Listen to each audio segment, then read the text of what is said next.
Først skal vi lige have en afstemning.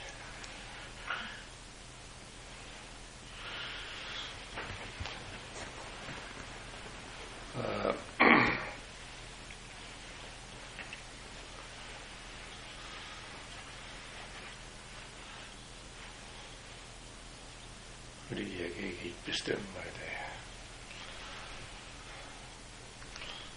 Vi har jo... Vi kan have en spontan oversættelse af noget fra Basri, som vi kan snakke om, eller vi kan gå i gang med Diamant Sutras studie, som vi jo skal før eller siden. Ikke? Diamant Sutra? Ja. Det ved jeg godt. Ja, den bliver jeg nok blandet ind i det. Jeg tænker på Diamant Sutra i dag. Hvem stemmer for spontan problematisk oversættelse af Basri? Det gør jeg. Hvem stemmer for Diamant Sutra? Det gør jeg. Så er det op til Mugen. Så er det op til DNK.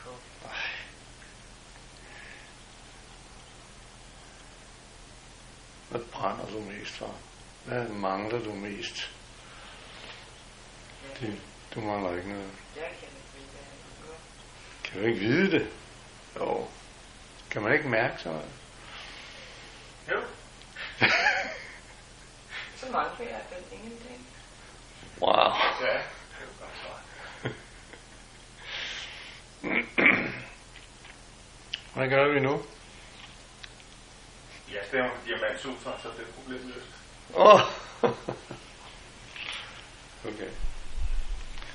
Jamen, det blev så nok en længere historie, men så kan I jo også følge med. Side 43.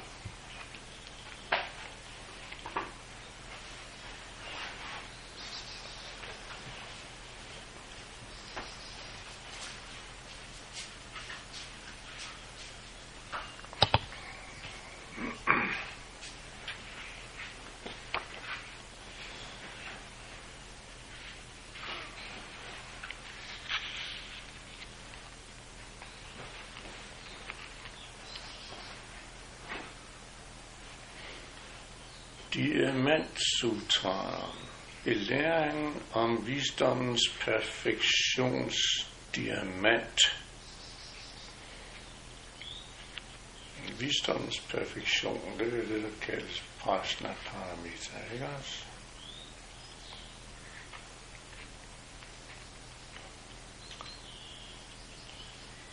På udenlandsk. Hvorfor diamant? Fordi når vores visdom er bare,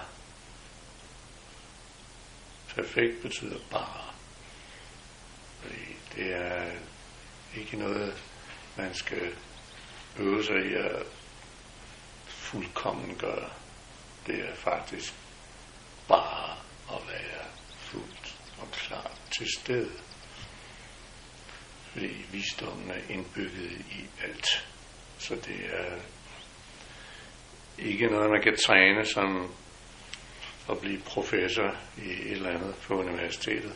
Det er noget, som man blot åbner sig op for. Lyder det ikke dejligt simpelt? Diamant, fordi det er næsten overflødigt, fordi visdommen, hvis vi bare lader den være, gennemskærer den alt.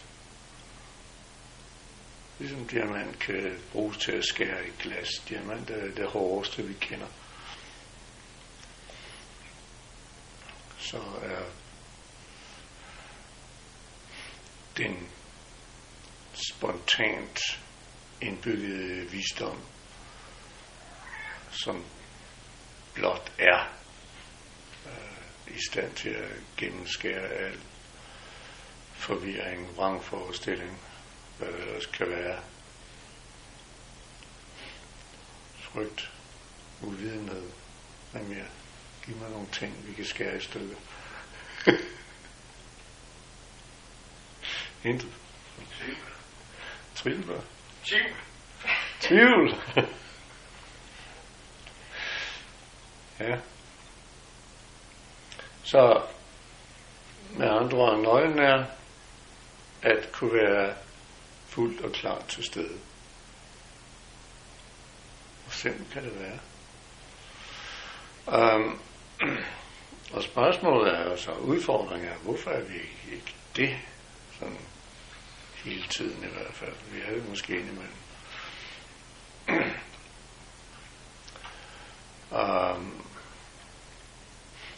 Det er hovedsageligt dårlige vaner.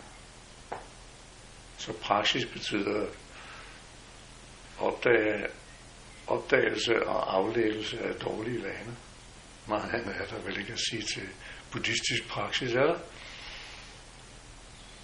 Har jeg overset noget? Nej, måske tilføjelse af nogle nye vaner. Nej, aldrig vaner. Aldrig vaner. Aldrig vaner. Det er en midlertidig løsning, som måske fører til mere overfladisk set behageligt liv, men jeg forstår godt, hvad du mener, fordi til synligheden, eller rettere, mange buddhistiske skoler gør meget ud af det. Men i sidste ende, lige så snart du har en vane, så er du ikke fuldt til stede, fordi så kører du på automatik. Nej, det jeg mener, det er måske, at sig selv skulle være en daglig vane. Nej, det synes jeg egentlig heller ikke. Men i begyndelsen er det godt at have den disciplin eller vane. Ja. Det er det, jeg mener. Men hver gang vi opdager, at vi ikke er fuldt og helt og rent til stede, hver gang vi opdager, at der er problemer, der er noget, vi skal bruge en diamant, visdommens diamant til at skære igennem, så har vi brug for noget sådan. Så har vi brug for noget udistraheret, ikke meditation. Så derfor vil jeg ikke sige, at det skal være en vane, men det skal være en disciplin i begyndelsen, indtil man virkelig finder ud af, hvad er sig selv, og hvad kan det egentlig bruges til rent faktisk. Og det er også en god ting at have, så længe at vores perioder med fuld og rent tilstedeværen er få og korte. Så er der nemlig meget, der ligesom skal arbejdes igennem først. Det vil sige, at vi skal på den måde disciplinere os til at sidde så meget som muligt i sig selv. I hvert fald, når vi helt klart føler behov for det. Så hvis vi lider af uklarhed, forvirring, frygt, tvivl osv., så skal vi ikke kun sidde i sig selv, men også arbejde med en, som har forstand på disse sager, og som kan hjælpe en igennem det. Det er lige så vigtigt. Det er ikke noget, man kan studere for sig selv. Det er i hvert fald uhyre sjældent. Jeg tror ikke, jeg kender andre end herr S. Buddha, som måske har kunnet, men han fik også en masse hjælp. Bare ikke i buddhisme, fordi det var jo ikke opfundet endnu. Men han fik i hvert fald en masse hjælp til at arbejde med de her ting. At det så ikke var nok, det er en anden sag. Hvad kom vi fra? Diamanten. Det var diamant. Så titlen er klart forstået. Okay. Ikke helt? Okay. Så vil jeg lige sige noget om den her oversættelse. Det er der er kapitelnumre. Det er så at sige standard i de versioner af Diamant Sutraen, jeg har set. Men overskrift på kapitler, som jeg har her, det er simpelthen kun i nogle af dem. Så.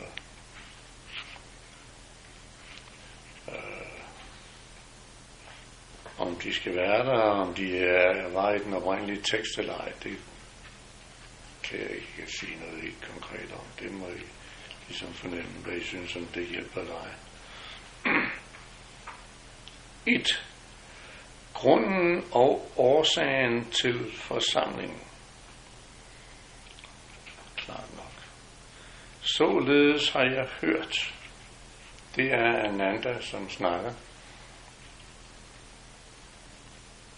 En gang opholdt Buddha sig i Jeta-parken nær Sravasti med et følge på 1250 munke.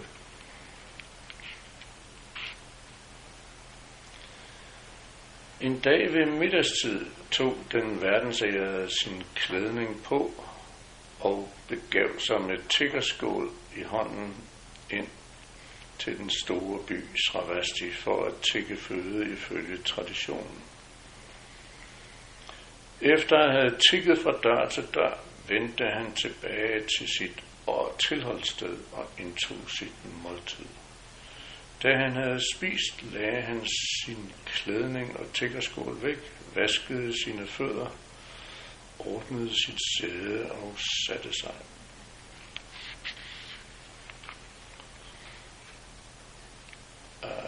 Jeta-parken og Sravasti, det er altså så konkrete fysiske steder, hvor Buddha hans følge opholder sig jævnligt i op til halvdelen af året.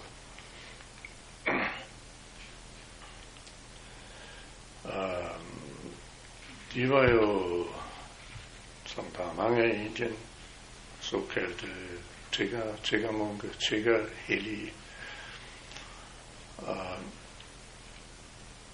Så det er det, der foregår her.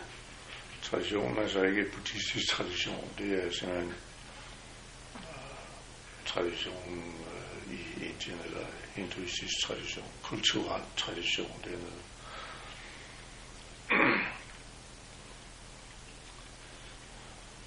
Om de gik fra dør til dør dengang, det ved jeg så ikke. Jeg ved ikke, hvor mange døre der egentlig var dengang.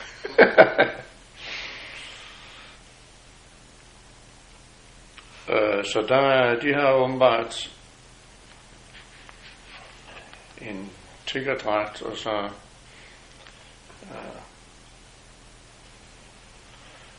en anden dragt, som der ikke står så meget om her. Jeg har gået ud fra, at han ikke bare sidder nøgen og fortæller alle de her ting. Så jeg ikke sådan noget.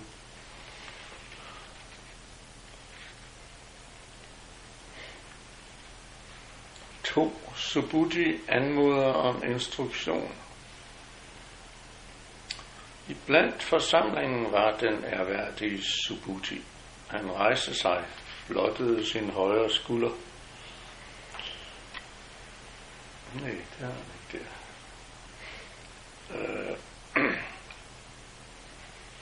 Knælede på sit højre knæ, løftede respektfuldt sine hænder samlet og sagde til Buddha: Verdensærede, det er meget værdifuldt, som Tathagataen er opmærksom på alle opvågnede væsner,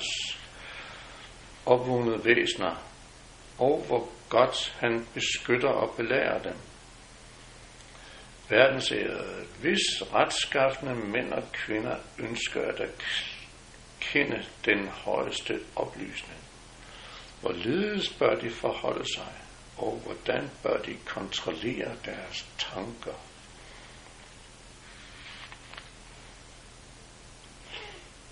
Okay, er der nogle mystiske ting her?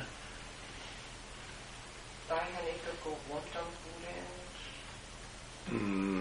Nej, det er sådan noget, der kommer senere i Kina. går man rundt om mesteren og sådan noget. Det er der også kun nogen, der gør. Det er ikke, jeg ved ikke, om det er den officielle tradition, eller om det er noget, som visse uforskammede selvmord kan gøre. Okay. Altså gå rundt om deres mester, når de skal spørge om noget, eller? Ja, eller som hilsen, eller som et eller andet. Så jeg har set den i andre oversættelser i hvert fald. Nå. Altså oversættelserne er afhængig af... Altså er det sådan en hyldest, eller en erkendelighed? Eller en altså man har jo det der med at gå rundt om hellige ting. Så det man sætter mesteren op som en hellig ting, og så går man rundt om ham. Ligesom tibetanere går rundt om en hellig sø op i Tibet, eller går rundt om templerne og drejer på alle de her bidede hjul, der står i væggene, og så videre, så videre. Ja. Okay. Så det bliver en spændende tradition, hvis folk begynder at gå rundt om mig her. Det tror jeg ikke. Hvad? Tøjklæden af vores højre skulder heller ikke. Så. Hvis du nu kigger på en kesa, så er klædet af højre skulder. Ja. Det er bare det. Ja. Så det er nu ændret til kesa, saku, 3 knæfald. Okay.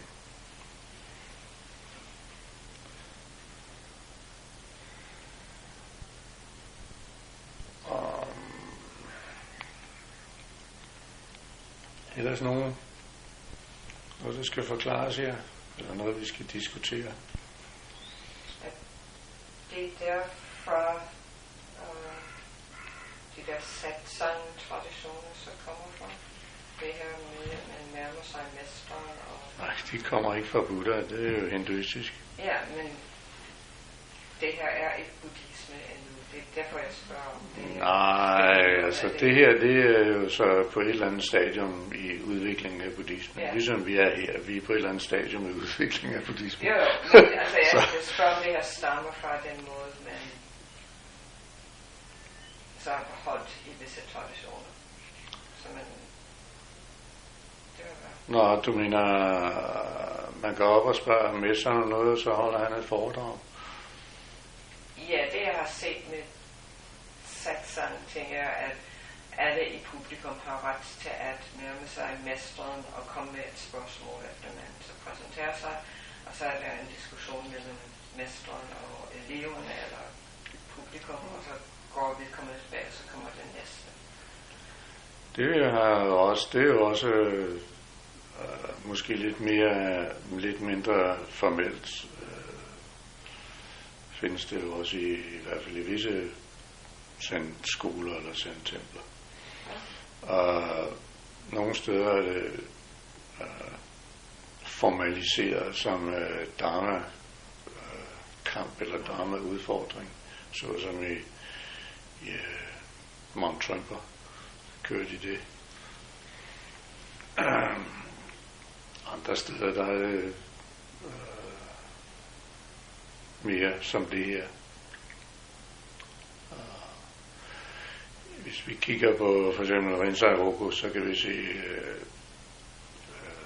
spontant, at det foregår, eller for den sags skyld bare så folk stiller spørgsmål. Så typisk vil der være den mulighed en gang om ugen, eller en gang om dagen måske nogle steder i visse perioder. Eller spontant. Og så det er vi har jo blandet det ind i vores tekster og også det her søndags Buddha-tjenester, eller hvad man nu skal kalde det.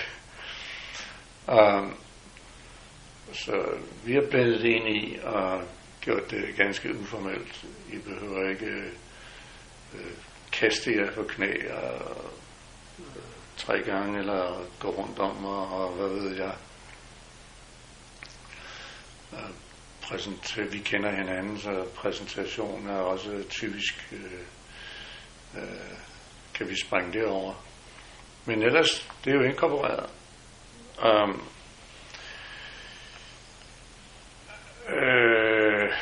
Det kunne godt være, at det skulle poleres op og gøres lidt mere formelt. Det vil sige, man kommer med spørgsmål, som man virkelig tænker over. Noget, som man gerne vil præsentere og høre om andre har, eller have en officiel hjælp med. Så der er DokuSign, som er noget andet. Men så er der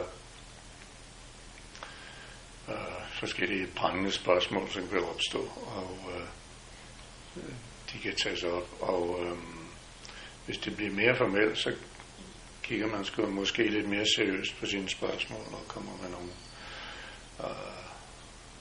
vigtige spørgsmål for ens egen klare sind, ens egen udvikling. Det ved jeg ikke. Hvad siger hovedmunken? Det synes jeg kunne være meget interessant at prøve. Så du designer en eller anden måde at gøre det på? Okay. Spørgetid, ligesom i Folketinget. Ja, tirsdag. Jamen, jeg har set... Og ikke sådan noget lykkefjolleri. Det vil vi ikke. Og det er politisk korrekt sagt. Ja, altså, mange af de der spørgsmål, det er jo... Hvor har justitsministeren anskaffet sin nyeste taske? Ja, det skal få statsministeren svare på. Det skal jeg ikke. Så det skal ikke udarte sig til politisk fjolleri, som der foregår i Folketinget, eller sætte hinanden op, så at sige. Det er der ingen grund til her. Vi har ikke nogen politisk agenda. Hvad hedder det? Det hedder ikke politisk dagsorden. Og der er ikke... mit job er ikke op til et valg, så det kan være lige meget om, hvor jeg har købt min taske. Jeg har set de ting på YouTube med at skille i den hinduistiske tradition, og så tror jeg forskel på Madsen. Og der er en stol foran, og så kommer folk fra publikum op, og så nogle mennesker har nogle virkelig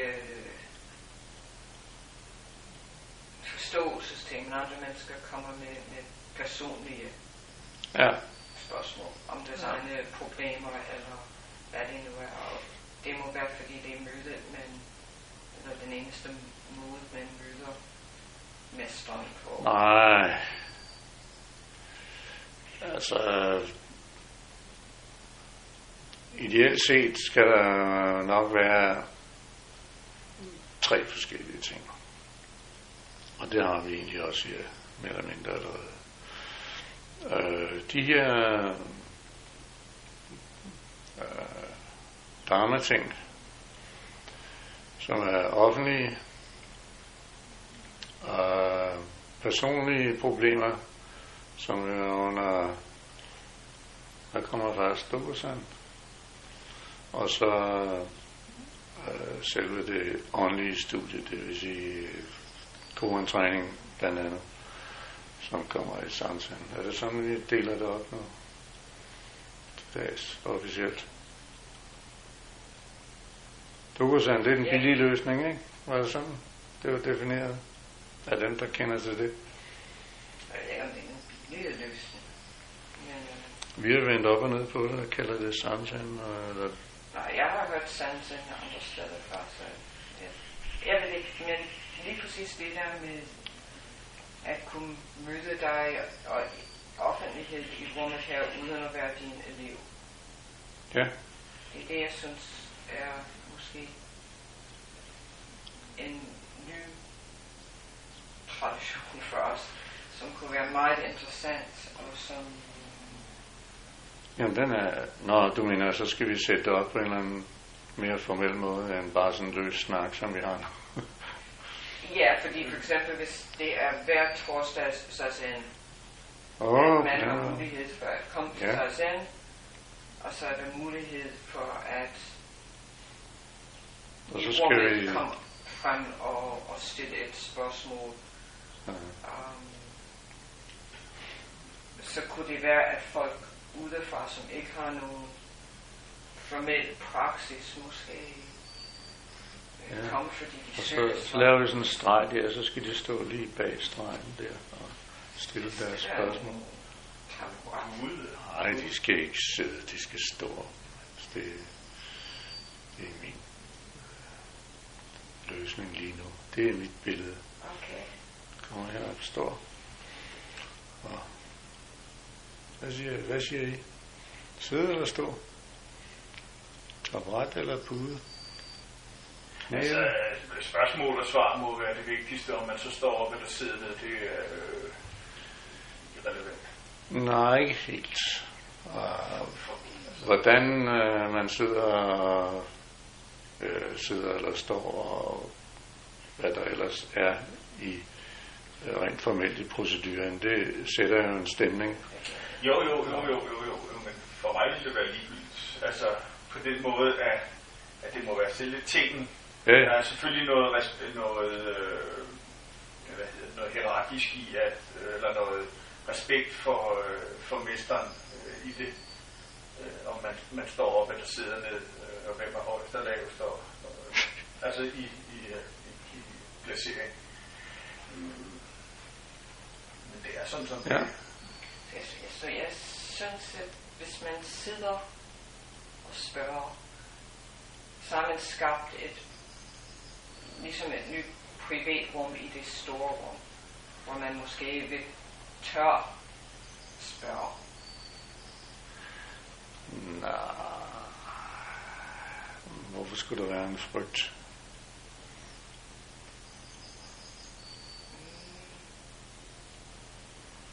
Altså hvis man mener, at det er noget, som man kun skal snakke ansigt til ansigt med en lærer om, så dukker sig. Okay.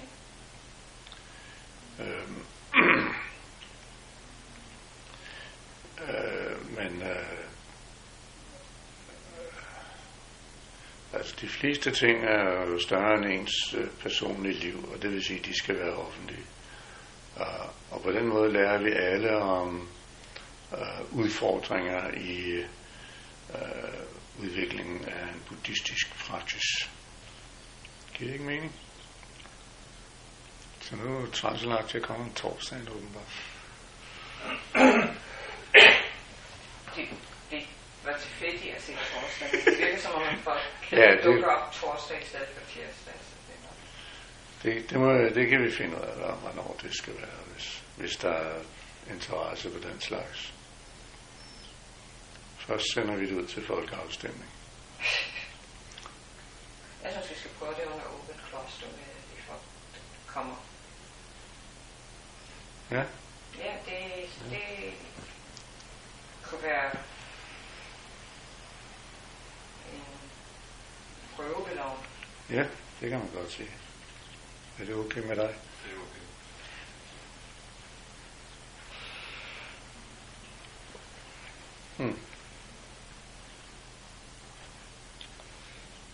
Og så kan vi komme og spørge, hvordan mænd og kvinder. Hvad? Så kan vi komme og spørge, hvordan retskaffende mænd og kvinder, som ønsker at erkende det rejste oplysning, bør forholde sig og kontrollere deres. Det kommer vi jo til her. Det behøver jeg ikke spørge mig om. Det står allerede i jeres sutra-bog. Hvorfor har du valgt ordet kontrollere? Det er ikke mig. Har du valgt at oversætte? Hvad vil du oversætte? Control? eller det oprindelige sanskritord, som jeg ikke har slået op, eller ikke lige har i hovedet nu. Disciplinære.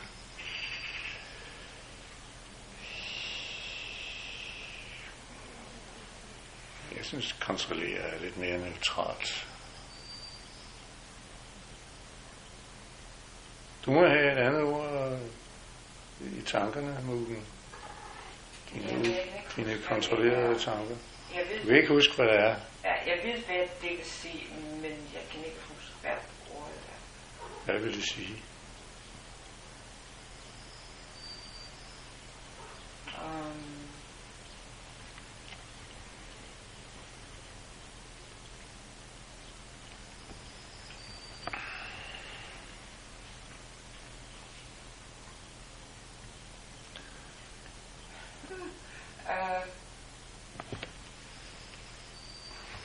Det er noget, for mig lyder det som om det er noget meget kunstigt. Ja, nej, det som kontrollerer vores tanker betyder, det er, hvordan skal vi tænke? Ja. Og hvad skal vi tænke ud fra? Fordi det hele, som buddhismen i allerhøjeste grad drejer sig om, og som er specifikt for Diamantsutraen, det er netop, hvorfra skal vi danne vores tankebilleder, vores forestillinger, vores verdensbilleder? Eller hvordan skal vi videreudvikle dem, har der sagt. Og det peger på, at vi har det, som hedder det virkelige, og det, som hedder det tilsyneladende, eller det absolute og det relative. Og kontrollere vores tanker, det vil simpelthen sige at kigge på vores tankemønster. Er der overhovedet noget fornuft i vores tanker, eller er det bare sådan et så at sige flip, baseret på forestillinger, følelser, fornemmelser, emotioner og hvad ved jeg. Det vil sige, ligger der noget virkeligt til grund for vores tanker og forestillingsverden i det hele taget? Eller er det bare tankespind? Så kontrollere vil sige, lad os lige kigge på, om tankerne løber af med, så vi totalt bliver fanget op i en forestillingsverden, eller det tilsyneladende, eller det relative, som vi har været indtil vores opvågning. Så det er ikke kontrolleret i almindelig forstand. Det er rigtigt, så der er så at sige måske problemer, men jeg ved ikke, hvad ord vi kan sætte i stedet for, så længe det bliver forklaret, hvad det egentlig går ud på. Og det gør det jo igennem hele Diamantsutraen. Så det er mere at sige, hvordan skal vi tænke? Hvordan bruger vi tankens kraft, så at sige? Tankens kraft, hvis vi kigger på det, altså, det er min personlige mening og holdning, men tankens kraft er jo i allerhøjeste grad misbrugt i vores samfund. Fordi dem, der sidder og fortæller os, hvordan alting hænger sammen, de har misbrugt tankens kraft til at lægge spekulation oven på spekulation, vrangforestillinger oven på vrangforestillinger, forestillinger oven på forestillinger. Ikke? Så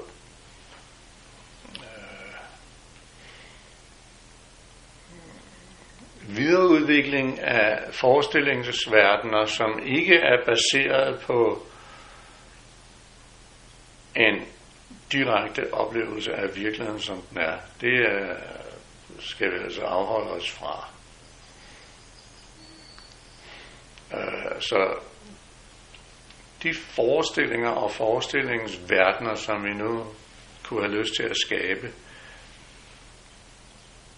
bør i allerhøjeste grad være baseret på direkte oplevelse af virkeligheden, som den rent faktisk er. Og det betyder igen fuld og ren tilstedeværen.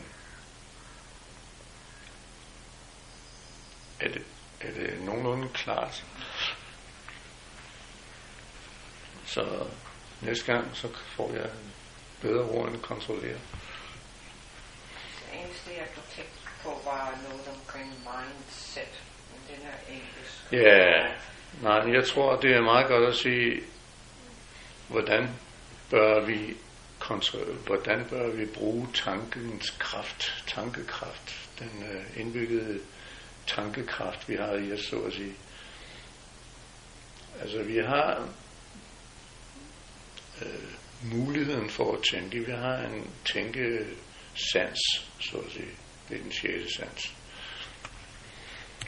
Tænkesansen. Og så hvis vi kigger på det, som de gør i Indien, som en sans, så begynder det at blive interessant. Man kan sige, at det er en slags overordnet sans, som skal basere sine sansninger på de 5 andre sanser. Og ikke opfinde forestillinger desangående, men direkte forholde sig til direkte sanseindtryk fra de 5 andre sanser. Nu begynder det at blive rigtig klart, hva'? Ja. Buddha sagde, udmærket Subhuti, som du siger, beskytter, opmuntrer og belærer Tathagataen bodhisattværerne. Lyt nu og tag mine ord til hjerte. Jeg vil nu forklare dig, hvorledes retskaffende mænd og kvinder, der ønsker at erkende den højeste oplysning, bør dvæle, og hvorledes de bør bruge tankens kraft. Så der ændrede det lige. Der er ikke noget mystisk her, vel? Dvæle måske.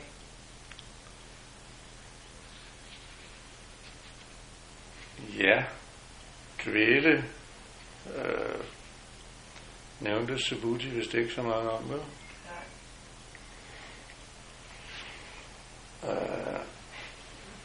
Dvæl er jo simpelthen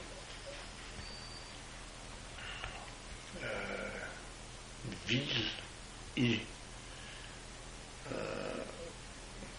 klar, åben tilstedeværen.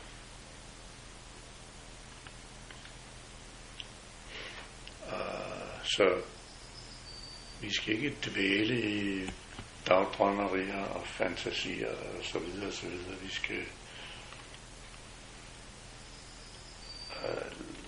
altså i begyndelsen og i lang tid kan det virke som anstrengende at være fuldt og klart og afslappet til stede. Men det var en underlig selvmodsigelse. Så det er ikke afslappet i begyndelsen. Så vi har vores opvågning, og der kører alt muligt emotionelt flip i første omgang, som vi skal igennem. Så derfor er det ikke indledningsvis afslappet. Men på en måde underliggende kan vi godt mærke, at der er en dvæl, der er en afslappethed. Fordi virkeligheden er, som den er, og det kan vi ikke gøre noget ved. Så vi kan lige så godt. Der er en ro over det, på en eller anden måde, fordi al stress, tidsfornemmelse og ræs er ikke til stede, men vi er ophidset over, at vi pludselig vågnede op til virkeligheden, som den er. Så der er noget et problem der. Og det er også det, der får den til at køre sporet. Samt, at vi ikke ved, hvordan vi skal kontrollere vores tanker. Det vil sige, at vi ved ikke, hvordan vi skal bruge tankens kraft endnu. Så den store udfordring i buddhismen er ikke opvågning. Det er rimelig let og rimelig hurtigt at opnå. Derimod at lære, hvordan vi bruger tankens kraft. Det vil sige, hvordan og når vi til det, som han kalder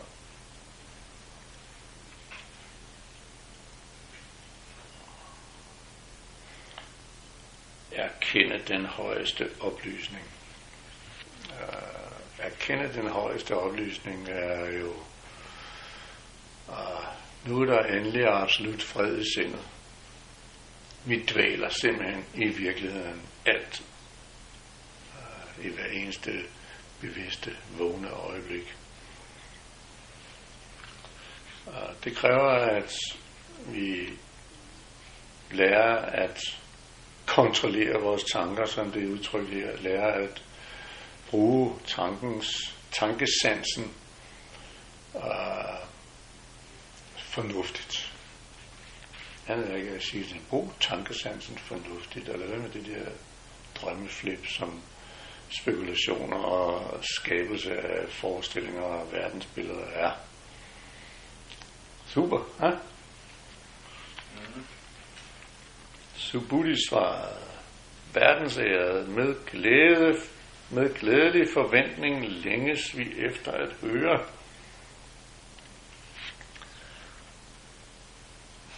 Det var indledningen. Nu er vi kommet i gang. Nogle spørgsmål endnu?